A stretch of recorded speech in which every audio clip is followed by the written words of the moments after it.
हर हर बम बम बोल बम के साथ भोलेनाथ का जाप करते हुए सारा जन समूह स्वतः स्फुरत होकर सावन महीने का प्रारंभ होते ही ठाटे मारते चल पड़ता है। इसमें अमीर गरीब ऊंच नीच अगड़े पिछड़े छोटे बड़े सब एक रसमय हो उठते हैं। सबकी एक ही जाति है, वो है कावड़िया। दोस्तों आज हम बात करते हैं क्या है कावड़। आइए शुरू करते हैं। नमस्कार, मेरा नाम है रवि चौधरी। कावड़ क्या है? आध्यात्मिक व्याख्या करें तो ये जीव का ब्रह्मा से मिलन है। का ब्रह्मा का रूप और अवर जिंदगी के लिए प्रयुक्त होता है।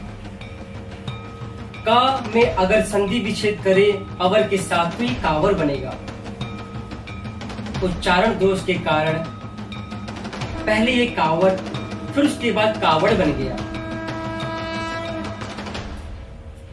वस्तुतः कावड़िया शिव भक्ति का सामूहिक प्रदर्शन करने के बहाने तीनों देव ब्रह्मा विष्णु महेश की आराधना कर फल पाना चाहते हैं। कावड़ के ये दोनों घट ब्रह्मा विष्णु का रूप धरे बांस की लंबी बल्ली में है और रुद्रदेव साकार भरे। शिव भक्ति की शक्ति इतनी अपार है कि 15 दिनों तक चलने वाला ये कावड़ की यात्रा का संयम और उत्सव देखकर ही पता चल जाता है। मुझे इस यात्रा में लोगों की अधिक भागीदारी देखकर ऐसा लगता है कि शिव भोले भंडारी है, शिव दयालु है, वो अघोर दानी है। वो अपने भक्तों पे जल्दी प्रसन्न हो जाते हैं और वो बस एक जल मात्र से ही प्रसन्न हो जाते हैं। कोई विशेष पूजा की आवश्यकता ही नहीं है। उनकी भक्ति इतनी सरल है कि बस जल चढ़ाओ और मनोकामना पूरी पाओ। शिव पर जल चढ़ाने की परंपरा हमारी बहुत ही पुरानी है। अगर हम पीछे की ओर जाएं तो ये पाएंगे कि जब देवासुर संग्राम हुआ तो उस समय सुर और असुरों ने अपनी सभी चीजों को आपस में बांट लिया। लेकिन जब 14 रत्नों में से एक रत्न हलाहल भी जब प्रकट हुआ तो सभी देवी देवताओं सभी सुर असुर हलाहल को देख के घबरा गए।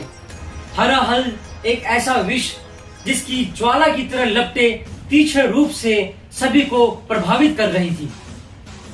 हलाहल को कौन धारण करे, समस्या बहुत बड़ी गंभीर थी। सुर असुर दोनों ही घबराए हुए। विष्णु ने सोचा कि क्यों ना हलाहल को मैं धारण करूं, लेकिन हलाहल की तीक्ष्ण काली ज्वाला लपटे जब विष्णु के आप ऊपर गिरी तो उनका रंग भी काला पड़ गया। इस वजह से उनको श्याम सुंदर भी कहा जाता है। भगवान शिव ने हलाहल को पीने की चेष्टा की।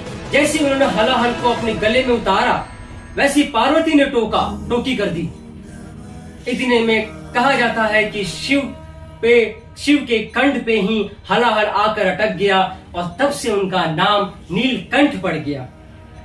जी हाँ दोस्तों, उनका नाम नीलकंठ पड़ गया क्योंकि उनका पूरा कंठ मानो नीला प्रतीत हो गया था। वो अशांत हो चुके थे। भगवान शिव अपने आप को शांत करने के लिए हिमालय की पर्वतों पर जाकर भटकने लगे, वो छटपटाने लगे क्योंकि वो उस हलाहल की जो लपटें थी भगवान शिव को भी प्रभावित कर रही थी। तभी से कहा जाता है कि जितने भी देव थे, जितने भी लोग थे, जितने भी सुर असुर थे, उन सभी ने मटके में पानी भर भर के भगवान शिव को अर्पित किया। तब से उनका मन शांत हुआ, पर पता नहीं ये शांत हुआ भी या नहीं। ऐसा कहा जाता है कि शायद हो सकता है वो अभी भी शांत नहीं हुए हैं और तब से ये परंपरा चलती आ रही है कि भगवान शिव को जल देना बहुत जरूरी है। भगवान शिव तभी जल मात्र से ही शांत हो जाते हैं। एक दूसरी पौराणिक कथा के अनुसार ये भी कहा जाता है कि सबसे पहले कावड़ जो यात्रा शुरू की गई सर्वप्रथम वो परशुराम जी ने शुरू की थी सावन मास में। जी हाँ दोस्तों, परशुराम जी ने शुरू की थी।